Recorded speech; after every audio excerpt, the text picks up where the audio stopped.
You motherfuckers! Welcome. Every single one of you. You beautiful people. AWP, right? It's over. Thank you, Jesus. Right? But we're going to end it on a bang. All right? Welcome to the Nashville Poetry Party in LA. All right? Welcome. My name is McFadyen-Ketchum, and this is my amazing, lovely wife, Karen Carr. When she thought about taking my name, I said, don't do it. You know what I'm saying? That's right. All right, don't do it. McFadyen-Ketchum's not a name anybody says except for me. We are just so absolutely thrilled. This is the third or fourth year that we've been doing this big outlandish reading at the end of AWP to close things up. I'm just so very happy to have you all here. What's up, Mark? So just want to give you all the readers tonight, all the people here to see the readings. We should stop everything and thank with our uproarious applause, Prank Bar. Let's do it right now. Oh, yeah. Prank Bar is the first walk-up bar in LA, which I think means you can walk up and get a beer and just keep going, which is dope. They've been here for 9 years, so they're coming up on 10 years. And the big thing is they have a huge local following. So I just want to give a uproarious applause and love to all the locals who are here with us and sharing this space with us. We really appreciate you. Thank you very much. Locals have been amazing. They've been warm. We know that you got your routines. Hello, I'm above you. Space for that. We're super grateful. Also, they took me to Gala last night while I was here. Also called Filipino, and I learned that if you say them, you're either saying poet or butt. That's amazing. Thank you for that. That's amazing. Which sort of says it all, doesn't it? Okay, so a note to the poets who I have not spoken to. I think I've spoken to everybody. And I just want to be clear. You are here to read one poem. One poem! One poem! One poem! All right, now that poem can take, a couple of minutes, but one poem, and here's what we want. We want the best goddamn poem you've got, or the worst goddamn poem you've got. All right, and we're not gonna read any bios, like if you don't know who these people are, that's weird. But if you don't know who folks are, Google them, come up and talk to them. Like, that's the thing, is like, we've been building this community for a couple years now. Like, people are fluid, excited to meet each other and talk to people they don't know. So just go up to poet A that you don't know and say, hey, what's up? I'm this person, blah, blah, blah. One last note, after this is over, we're gonna go en masse in a Congo line to the JW Marriott. Yes, we are. And we're gonna fucking shut that shit down, all right? All right. The Congo line is a joke. Okay, so, we're gonna have 7 readers, then intermission, 7 more readers, and we're out of here. Our first reader of the night is the one, the only, the beautiful, the sexy, the indomitable Juan Moreno.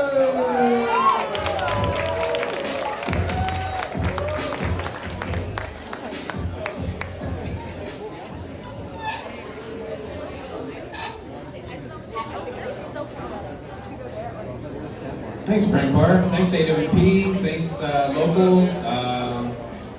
Thanks, DJ. I'm grateful to have the opportunity to kick off this one of the final readings of AWP LA. My name is Juan J. Morales. I'm from Pueblo, Colorado. This poem is from a book that just came out called Dream of the Bird Tattoo. And it goes like this. Dream of the bird tattoo.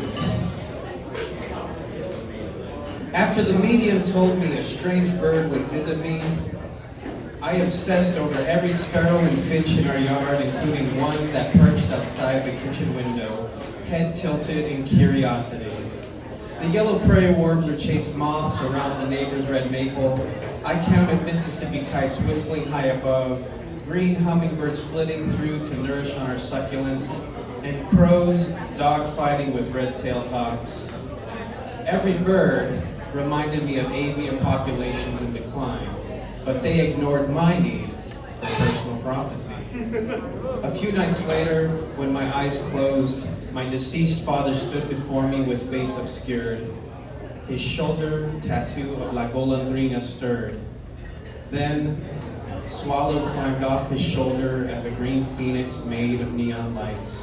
It shook its wings and told me, "This is the bird you're looking for," before flying out of the dream and waking me just like sunrise. Thank you. Thank you, Juan. Thank you, Juan. One more round of applause for Juan Morales. All right. Next up, Ray Hendricks. Ray Hendricks in the building. All right. Come on up.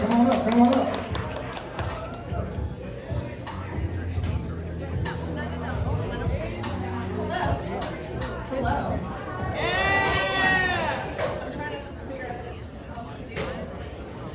Hello. How's everyone?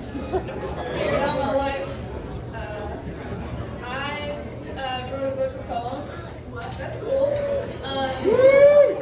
It's called What Good is Heaven. It's from Texture Press in September. So it's first book.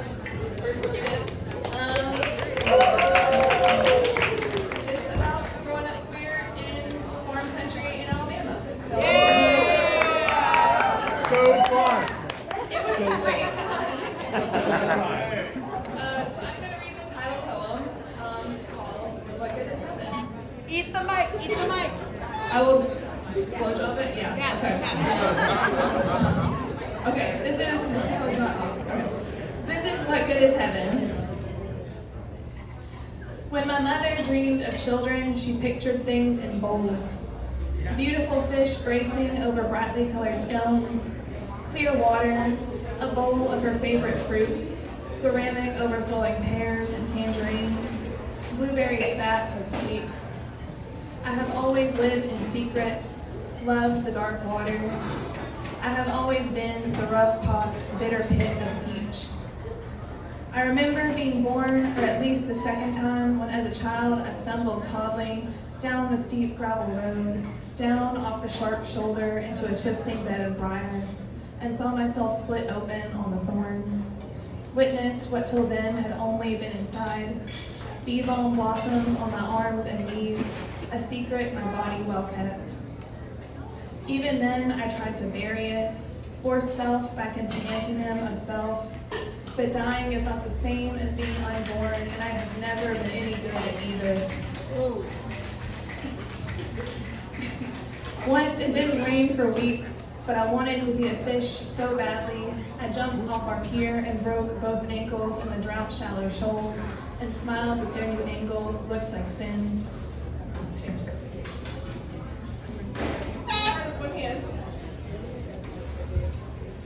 Once I watched my father stripping dry rotten wood from our porch, and as he pried up the boards, a family of possums hissed like bulbous vampires at the sunlight before they lit out for the edge of the woods, babies bobbing after mother like lures on a troubled lake. Everything is always looking for some new way to disappear.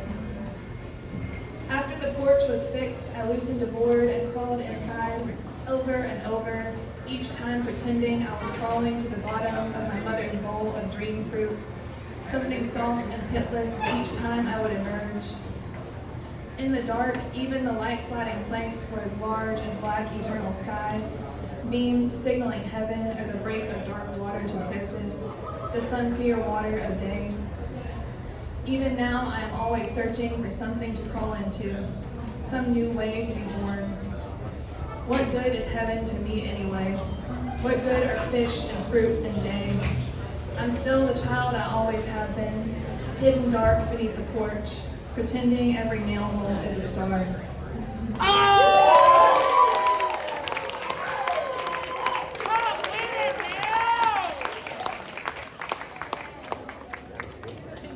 One more round of applause. Ray Hendricks, everybody. Ray Hendricks. All right. Whoever knew that growing up in Alabama, that was so much fun. All right. Up next. I'm just gonna say, up next is Saul Hernandez.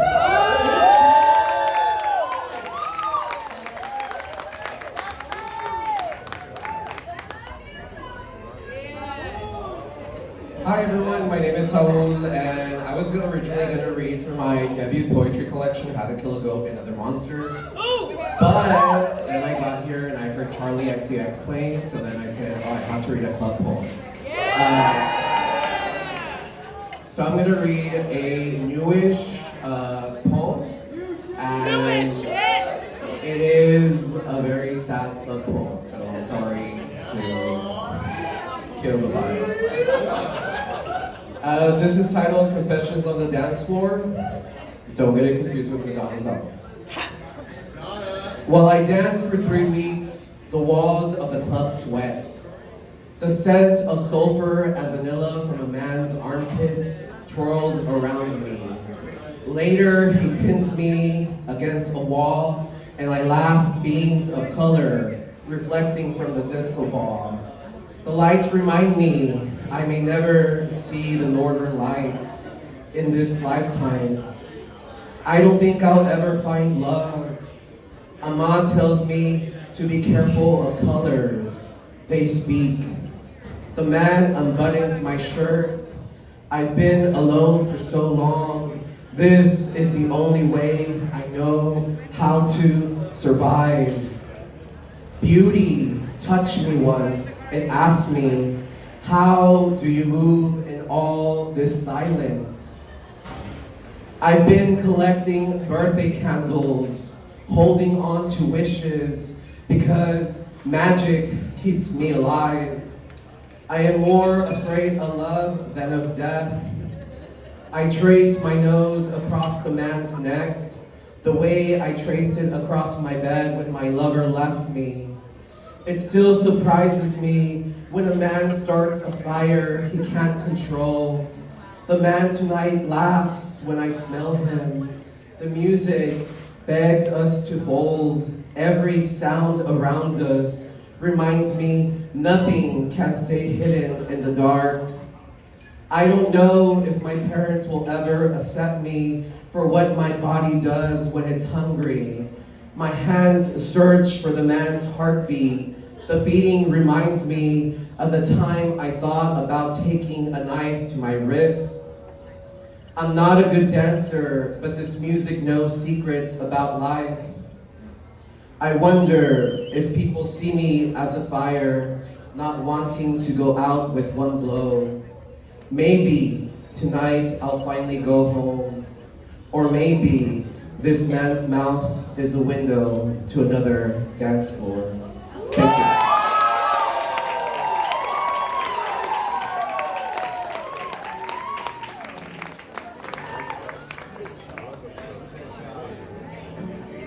As if there's any more need for any more applause for Saul Hernandez. Give it up for applause. Hell yeah. All right, real quick, sound check. Can people hear? We good? We good? We good? All right, all right, all right. If you can't hear, just y'all pop the mic and, we'll get there. Next up, big round of applause, Amanda Johnston. Come on.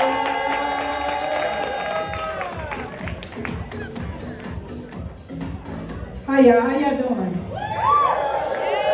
My name is Amanda Johnston. I am the founder and executive director of Torch Literary Arts. And I am the current poet laureate of the state of Texas.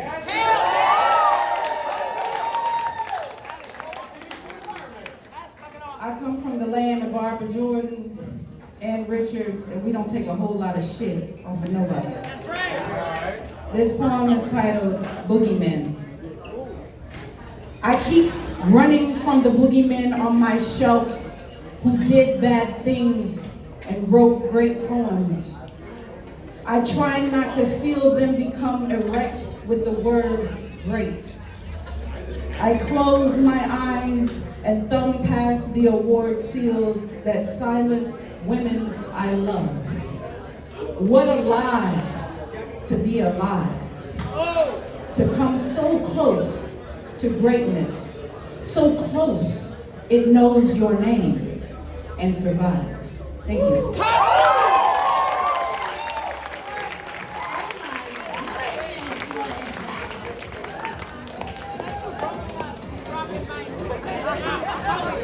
I think that poem was like in the category of like goddamn good. All right, next up, Laura Ann Guerrero.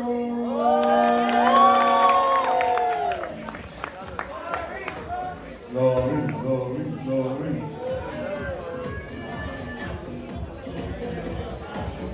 Oh, she's like too cool for a book. She's like, I put her in my phone. Hi everybody, I'm Lori Guerrero, and I am the former poet laureate of Texas.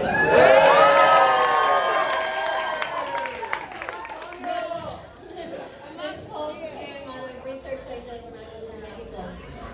It's a little new book. It's called There Is No Grace in a Trembling Hand.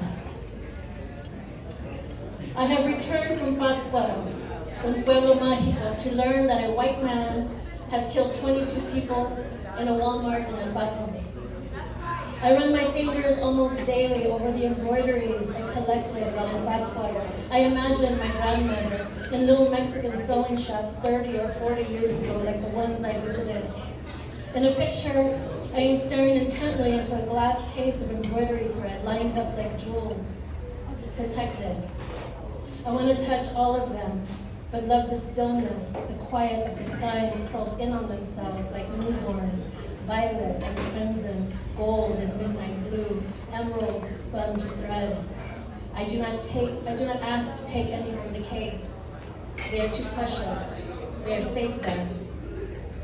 Before I left, my mother and father both pleaded with me, don't go. Michoacán is not safe, they said. They do not know that some days I am invincible. And they do not know that some days I expect to die violently. No stopping me. This fear eats and burns itself. When my children begin to leave home one at a time, I am still trying to reconcile my fear of movie theaters, nightclubs, schools, grocery stores, where my children might someday be killed. Places they will be without me. They do not know that some days I am invincible. They need me. They do not know that some days I expect them to die violently. I want to ask my parents to forgive me for living my life. I do not wish to have them suffer the fear of violence. I want to forgive my children, but there is no stopping me, and the babies too go and go. There is nothing for me to do but keep working. Keep buying juice boxes. My children haven't drank in 15 years. I will do the laundry. I will collect embroidery thread. And when the news tells us that there are murderers in our midst, it will not make me more afraid for my children than I am right now. And I will keep working in this city and that one. Keep kissing my parents goodbye, goodbye. Keep making meals. Keep bleeding. My babies, I am still here for you. Like I might stop a bullet or time. Like I might be a glass case and let them be the jewels inside. Thank you. Well,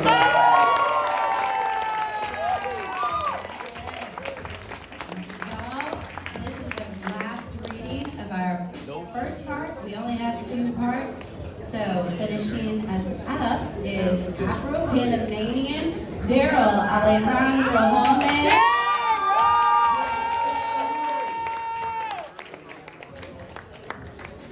Thank you, everyone. I am not the Texas Poet Laureate, although I have lots of respect for all of the laureates in the room. When I was writing my first book, became very interested in the sex life of Joseph and Mary for some reason. So I wrote this poem in the voice of Joseph. Joseph on knowledge in the biblical sense. The first time since pregnancy, the first time we tried to touch, it just didn't feel right. Mary isn't really mine, you know? So immaculate, belonging alone to clean. There isn't much pure about me, nor did I ever want to be a motherfucker. The angel promised me more. I need her to be more than a holy lace veil, a pendant in grace. Perhaps soon I will come to know her better. Bite the fruit she serves as prey. Teeth into rind, tongue into body, milk of honey promise, running in snake-shaped streams down my neck. Before this was considered folly, before feeding was a kind of disgrace. The second time, she revealed the soft underside of her wrist, a rushing pulse. My fingers rising up her calves, en route to her faith, made it quiver, made it sing. Voices raised on high, an anointing.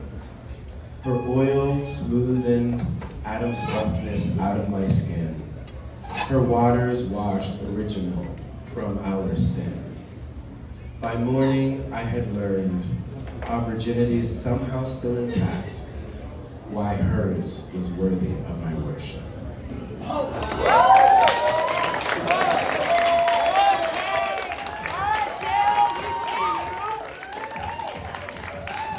All right, everybody, we're gonna take a 15-minute intermission. We should give you some time to get your smoke on, get your drink on, get your bathroom on, and when we come back, Monica Prince will be the second.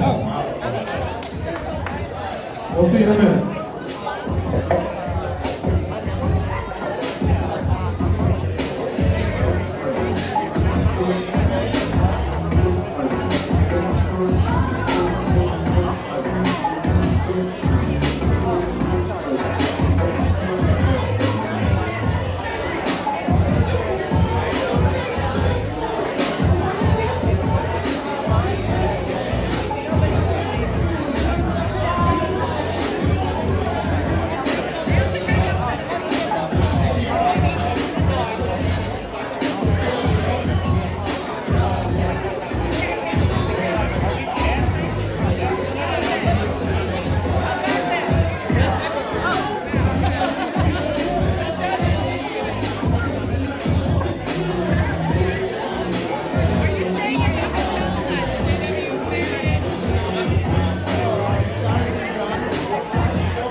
shots of tequila in the bathrooms. Is anyone paying any attention to me at all? All right, everybody. So, our next reader is, and if I'm doing this wrong, just y'all correct me, is two readers. Luke Johnson and Megan Merchant, correct me if I screwed that up as well. They have just put out a book of poems that they wrote together. So when you talk about community, these two right here know what's up. I don't know exactly how they're going to read, and I'm excited to see how they do it. Welcome them to the stage. First of all, this is gonna be shit. So, okay. So, between projects, Megan and I wrote a project. Here it is. I got it. You always. It's called a slow indwelling. A slow indwelling. Like ruin. We can talk about the baby humpback who walked ashore with a belly of trash and a net used for catching thousands of fish. How children circled to see its skin flake in the sun of California, and the birds, so many of them, about flesh, then raise it back like ruin, one after the other, after the other. We can stand around watching the wonder dim as sea diminishes, while parents snap photos and point and crawl into its gaping mouth to pull out giant teeth. But yesterday, while my daughter danced in a dead field, flowers choked by soot, my son came running with a bullet in his hand, and before I had time to take it, stuck it in his mouth and said it tasted like lemons. Kant would argue a seed of violence spreads in silence until, too late, a boy is beckoned to break apart beauty and scatter it. That as it blooms, his song diminishes and all chances of goodness are gone. That night I put the bullet in a pocket of mud, and as I planted it, heard my son's cry, the sting on his tongue, throbbing. Why am I telling you this then? I stood before the shell of that beast on that day in July and whispered, sorry, as I told my son, spit, his mouth flooded with ruin. Imagine its mother a mile off the coast, circling, her parent calls, nothing but shadows, and shadows, and shadows, and Hell yeah!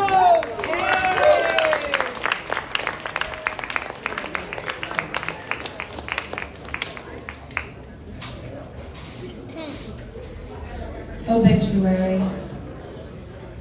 I thought of you and bullets and the husk of ruin we are feeding our children, saying swallow. It will make you strong in the end. But I know.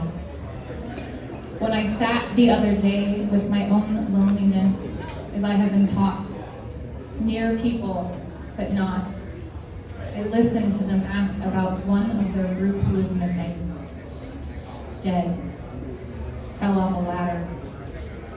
They laughed, and it was true.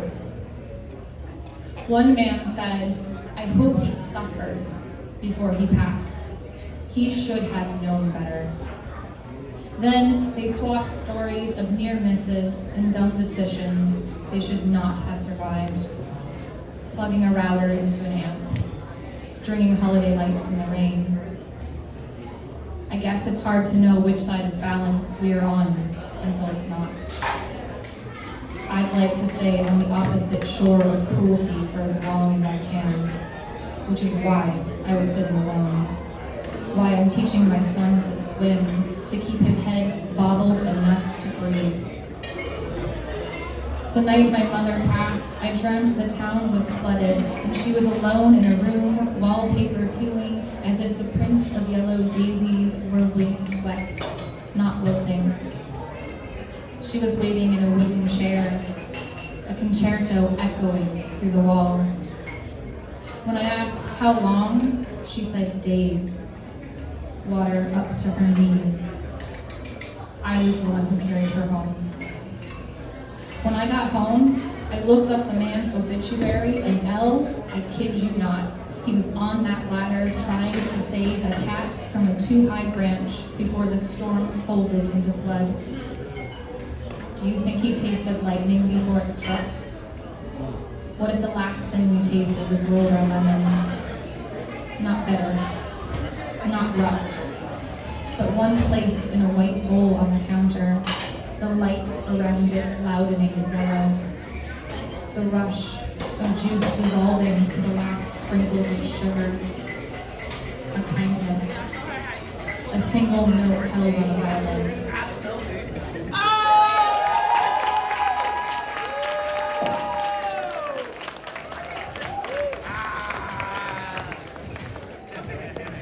Thank you so much. Next up. Before that, one last round of applause for Luke Johnson and Monica Marchand. Choreo poet, Monica Prince. Monica Prince, everybody!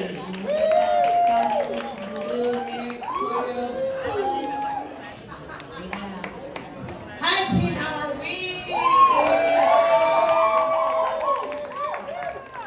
So I have two roles of this conference, which is I am recently tenured.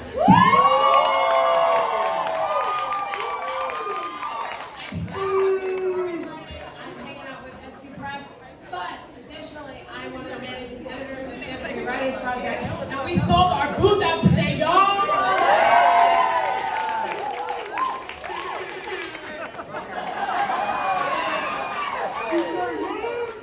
I mostly say this because that's why my voice is shot. Y'all gonna enjoy this, right? Okay. All right. I appreciate you people for all of this, and I love Karen and Andrew, and here we go. This is a poem called An Orgasm So Good You'll See God. You're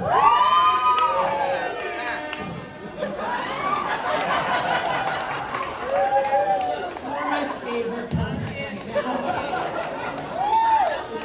An orgasm so good you'll see God. Here we go, team. You ready? It's an etymology poem. So get ready. Okay, here we go. Orgasm, noun, 1680s, meaning sexual climax, the acme of venereal excitement. From the suburban bedroom adjacent to my best friend's, where I rub my mons against a clothed erection until reaching orgasm. From the French, orgasme, meaning the lie I tell my ex-lover as they enter me. So invested in making their first time memorable, so why not say yes, 7 times you gave me 7 orgasms. From the modern Latin orgasmus, meaning excitement, swelling, also meaning sex is only thrilling because collective bodies can be a game. No fear of STIs or HIV or pregnancy. No worry of enjoyment. Just something to do between homework and grad school applications.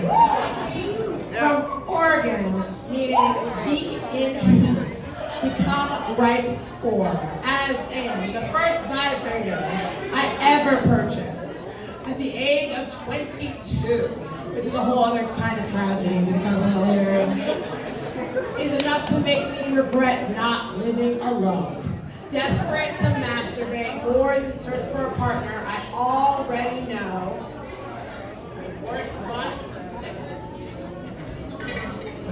I already know cannot replicate 6 speeds and silicone nose. Literally, it means to swell or be excited. As in, the first time I come on someone else's tongue, how I know it can happen again. I wouldn't have to keep faking it. If I could keep having sex toys or find the right tongue attached to a decent partner, related to urge, meaning impulse, excitement, anger, not unlike sharing a bed for the last time with a man I don't love anymore. So uninterested in the way I occupy space, he puts his entire body weight on his palms around my breasts, crushing my lungs and scarring the desire of me right behind my breath. How quickly he blamed my size for his negligence. Who could ever expect a man to put pleasure into something so large? From P-I-E, which is like, okay, we don't talk about it. It's a root word meaning raw. To virgin, swell with strength, enough to leave this man, to remove him entirely. Yes, even now, even as the world struggles to breathe, even as we all won't make it out alive.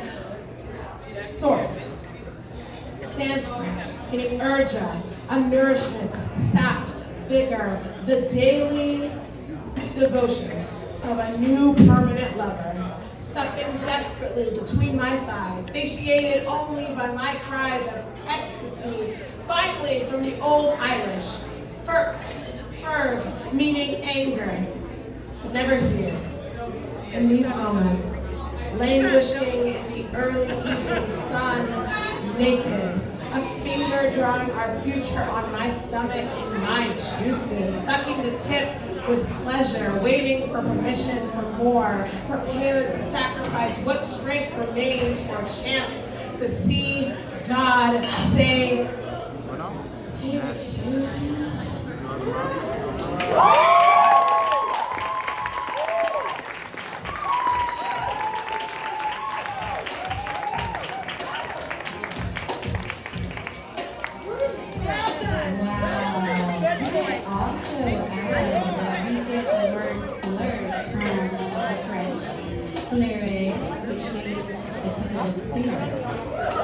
And on that note, we're going to love, remember that.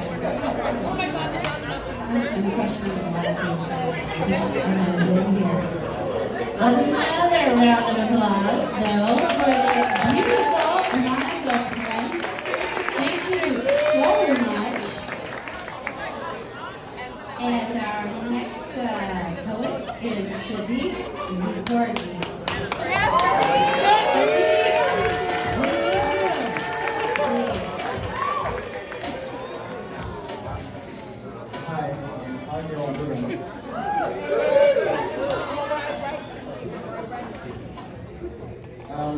I am very much Nigerian.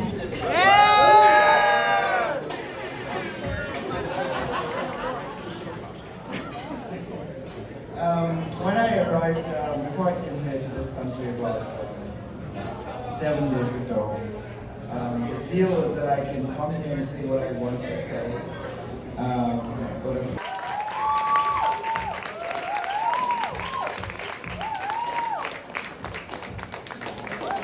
You know, this is a really fun reading, but it's also just a really fucking great reading. You know what I'm saying? Give all the applause to Sadiq and McFadyen so far.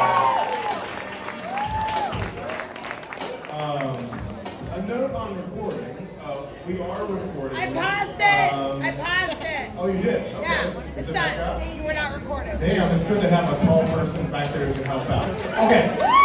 But if you feel the same way, and I was going to email the poets later, etc., etc. Huh? What? Someone? Okay. So if you do want me to cut you out of the reading, no problem. So I will email all of you to make sure. Totally respect and understand that. And honestly, thank you for bringing it up. We are down to 4 more readers. 4 more readers. This is sad. This is not good. I know. Next up, please welcome to the stage, Joseph Rios.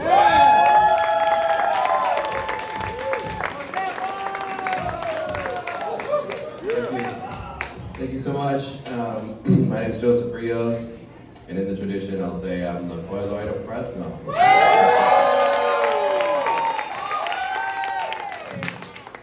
Soon to be formal. This is a poem called, it's New Shit, by the way, New Shit. New Shit! It's a poem titled A Song for Holloway. I'm hungover again. Sleeping in, the ceiling fan motor is buzzing while the chord clicks like the opening to a Barry White song. I'm awake now, and I don't want to be. Can't remember the last few hours or how I ended up in bed. Air coming through the open window chills my one exposed leg. The light, too, beckons my degenerate ass to get up.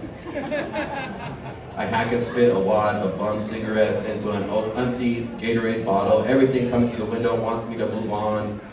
I'm sweating so much the pillow's wet and smells like Taco Bell and Evan Williams.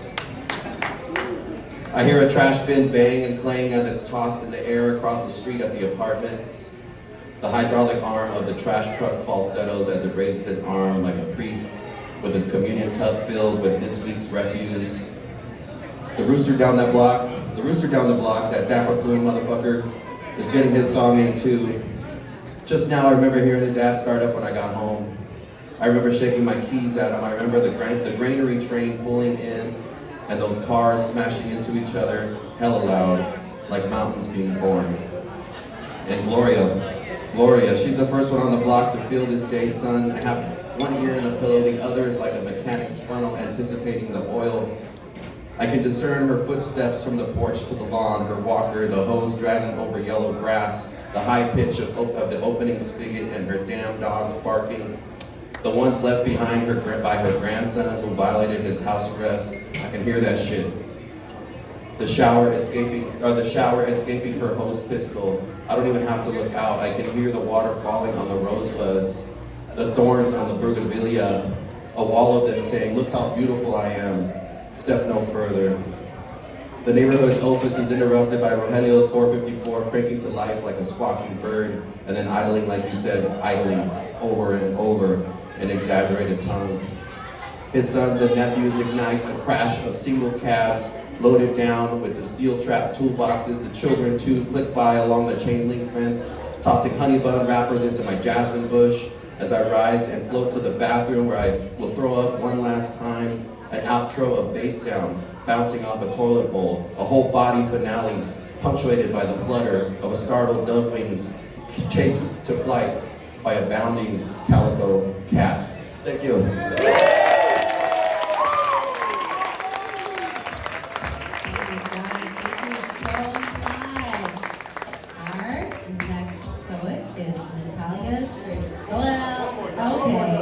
One more round of applause.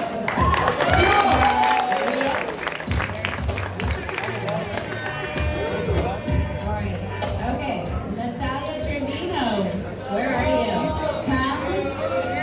Come to Jasmine with your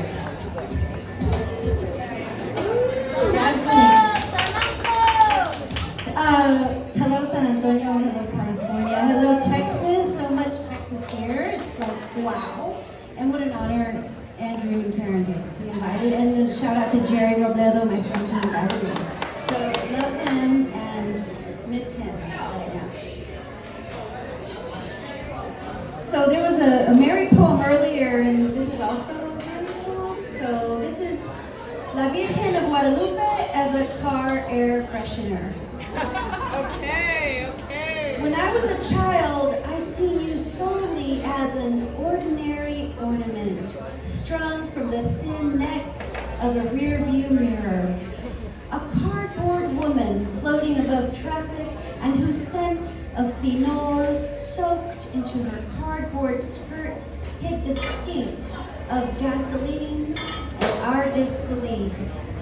You were someone Juanita hung on her necklace, her bedroom wall, and next to her kitchen table, a shrouded and sad woman painted on glass votives, murals tattooed to the skin of men. You were a mother who once checked her own simmering beans, who imbibed broth and drank the teas made with yerba buena. Your job here to remain motionless in your grief or your prayer. I could never tell which. I remember the flame, no bigger than a child's fingertip dancing along the rim inside the glass candle, how it backlit your body like a small indoor sun. Now, all these etchings, rosaries, basilicas, windows, these frescoed cathedrals make me ask, is this all prayer or propaganda? Depends. I come from a baker, a mechanic, and a gambler. I come from the women who depended on them. I come from the people like the taxi driver and his wife who all needed a practical way to pray.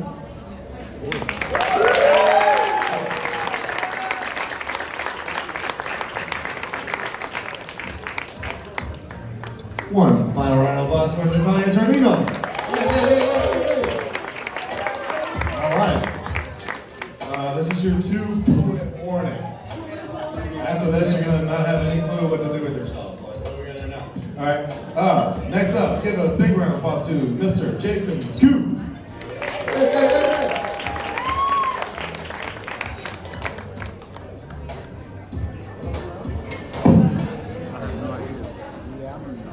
What's up? How you doing? I was gonna read from my new book, but it's all long poems, and I didn't want to turn the pages and hold this mic at the same time, so I'm gonna read some old shit. Old shit! Yes, old shit. Mark. This is the poem. Thank you for that. This is a poem about Brooklyn gentrification and hash browns. It's called Morning, Motherfucker. Just pop the collar of my robe in this motherfucker, i.e. kitchen, as I make some sweet-ass hash browns. Is that the start of a poem? It's barely the start of breakfast. Noon light comes streaming through the window. Is that the start of a poem? My landlady, what a word, just told me to be out of here by July 1st. At first I wrote, just told me to be out of her. Slightly different poem. The millionaire's buying her brownstone, milling past me as I crank this up in my robe at this motherfucker, i.e. dining table, wondering if it could indeed be a poem. Demand it. I'm gonna squat right here in this kitchen, i.e. motherfucker, with my $1 million syntax and hash browns and make those motherfuckers mill around me for life. I'll miss this motherfucking beautiful neighborhood of Whitman and Auden and Crane and Mailer and Colors and Miller and Smith and Wolf and motherfucker, how many more writers can live in these brownstones? How many more ampersands can live in contemporary poetry? Now there are probably no writers here except me. Oh, and little-known former poet laureate of America, Phil Levine on Willow Street, and fellow Asian-American male poet Ken Chen, also on Willow Street. I wonder if they too pop the collars of their robes as they make some sweet-ass hash browns.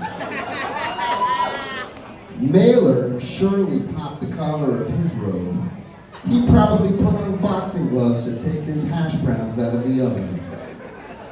Hart Crane I can't see ever making, let alone eating, hash browns. Just too much cranium to contain in one kitchen. Whitman couldn't have eaten just one hash brown or two. He had to be making whole schools of hash browns. 40,000 hash browns forked with 40,000 motherforking forks. He would have written about all the potato fields they came from. Sunsets over the cool brown earth that made their beds. Henry Miller likely would have fucked his hash browns. Auden would have had his hash browns at an appropriate time scheduled into the morning. Last night I talked about that motherfucker's face. What a motherfucking poet's face. Was Auden ever young? Did he come out of his mother's vagina already wrinkled? Imagine that vagina. Auden's face like a hash brown out of that vagina. I'm feeling better in it's spring in this motherfucking beautiful light. I'm dancing in this motherfucker, i.e. kitchen, as I flip these hash browns and think I can start to begin to forget you someday. Thanks, y'all.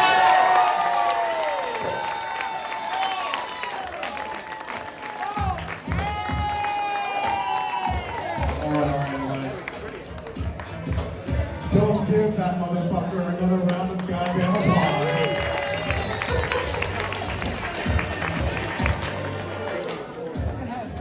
A lot of hash browns and cum and... Honey, we gotta go home, man. What's going on? Alright, so the last, official reader of the night is coming, and then I'm gonna close with a poem because I, should close with a poem or something. So, this is our second last reader, and honestly, the only person I can think of that could follow that up is Mr. J. Bruce Fuller. Get your butt up here. He's currently scrolling, what do I do? Hey, bro, I don't got a vagina poems. I got a bunch of Come on, man. Thanks for having me. Nashville Jerry, thanks for putting all this together. Good to be here. I'm gonna read some new shit too. New shit! It's called Tebow. And here is a boy whose life is set, not in stone, but set in the way we are all set from birth with no chance of change. And if he is afraid, he does not show it. And if he senses his fate, he does not yet believe it. Before his early death, before the slow decline that brought him to it, here is a boy looking out over a lake at dusk. Not a picturesque lake like in a storybook, one where the shore is defined and all the rocks stand around its edge, and the birds are in the air, the last light of day moves across it. Not a lake like that, but one that is muddy and borderless, mud sucking around the legs of egrets, whose water is dark, and at this hour never stops with the roiling of the creatures beneath. There are no rocks and there is no edge. This is Lake D'Arbonne. This is Louisiana, and it is 1998. Tebow's dreams are as big as the sky. He stands as still as the humid air, which stays hot all night until morning. It has fallen to me to tell you this. It has fallen to me to show you this because there is no one left who remembers it. This moment, in a nowhere place where the future is as bleak as the sky is dreamless. What would I tell him if I alone could go back, or if I in that moment had known the future? What could I have said to change anything? I am as alone now as that boy was in that night, with his thoughts, his dreams coming to nothing. No, there is nothing to say. This is just an image with no point to it. Tebow is dead, and ain't nothing gonna bring him back.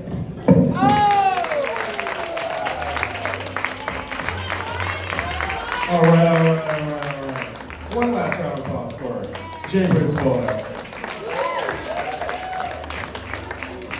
I suddenly feel the need to start editing a Tebow anthology. Okay, so before I close this up here, like I said, after this, we're gonna go to the hotel bar, and we're gonna close that Mama Band. So if y'all wanna come hang out with us, we can all be like a crew. That's what we do every year. And every year, we have some of the same readers and then new readers. And so we sort of build this community as we go, okay? So it should be a good time. I did want to pause. Thank you to y'all for reminding me to say that. Unfortunately, Jerry Robledo was not able to be here at AWP due to a family emergency. And he and I, Karen, have been this unexpected little trio that's put together really an amazing group of writers, and that's why we have this mix, because the three of us get together and we brainstorm. Who do we want? Who do we want to be back? Who do we want to be the new people? So let's give Jerry a lot of love right now. He needs it. He really needs it. He really needs it.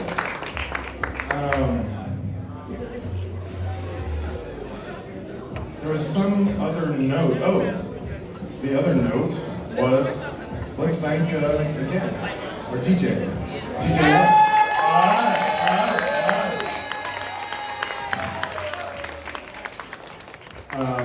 Thank Prank Bar again, please, everybody, very much. Tip your bartenders, make us look good. We're gonna have this conference in like another 10 years here. I think we might be right back here, okay? If that happens. We'll see. We're working on that. And the last thing I want to say, the next last thing I want to say is thank you everybody who is here who is not reading, but is here to experience the reading and to bring this good vibe. You guys have brought a lot of energy, and that is what we need. Thank you very much. Thank you very much. Thank you very much. And then last but not least, I want to thank the poets. And this is when I'm suddenly a poet, right? Like, here in a minute, I'm going to read a poem, and I'm very nervous about it. And the thing that I think is amazing about what we do is that no matter how much work we do, how good we get at this, or we think we get at this, you know, we're all, everybody